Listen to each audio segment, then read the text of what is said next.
advice for the audience when an individual is dealing with possibly text message that they don't quite know how to respond to. They don't know, they're feeling obligated to do something.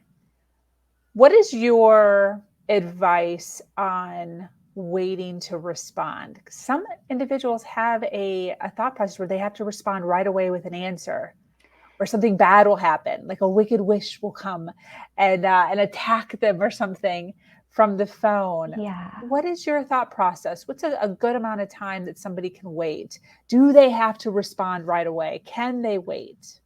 Oh my gosh. So I am one of those people that used to do that, where I'd get a text message and I'd immediately jump to it. You know, we'd get really conditioned to respond to our phones every time we hear it. Probably the first thing to kind of start to decondition yourself is to keep it on silent. I'm not a super great person for immediate responses. I have so many missed text messages and missed phone calls and things like that. But if you're not wanting to do something, you know, kind of making a determination, is this something that I do need to do? Because we all have responsibilities. We can't just shirk our responsibilities because we don't want to do them. But finding out, okay, is this something that I want to do? I need to do? If I don't want to do it, you know, what is the reason why? And being able to effectively communicate that.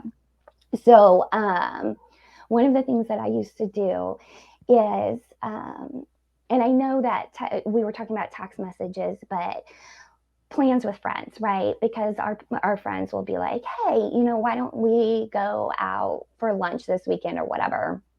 At one point, I was working a really stressful job. I was working about 70, 75 hours a week. And I was on call a lot, and my girlfriends would be like, hey, let's go out. And so what I started to tell them was, you know what, I'd really love to, but I have plans Friday night. What about going out to lunch on Saturday instead? So the reason why that's important is I actually didn't have plans on Friday.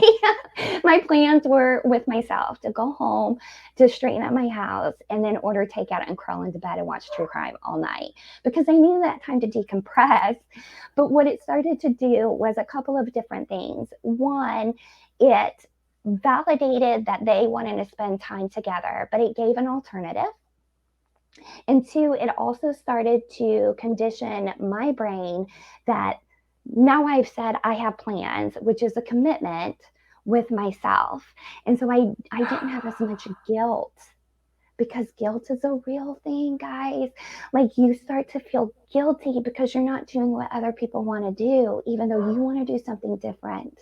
And so I would say, I would even write into my planner, like, plans at home tonight. And then I would block out the entire time. And eventually that became really easy. Now it's easy to be like, you know, I don't think Friday is going to work for me, but, you know, maybe next weekend. What a great way to practice. Yeah, it took a lot of trial and error, but that was the thing that made sense in my head because the job that I was working, like somebody was always in crisis. And when someone's always in crisis, you have to be really responsive. But the problem with that is you tend to set yourself on the back burner. Yes. Wow. And that kind of goes along with what we were talking about earlier, as far as we are our best friend. So Yeah. we have to spend time with ourselves. Yes, yes. And that's another thing. People are really uncomfortable with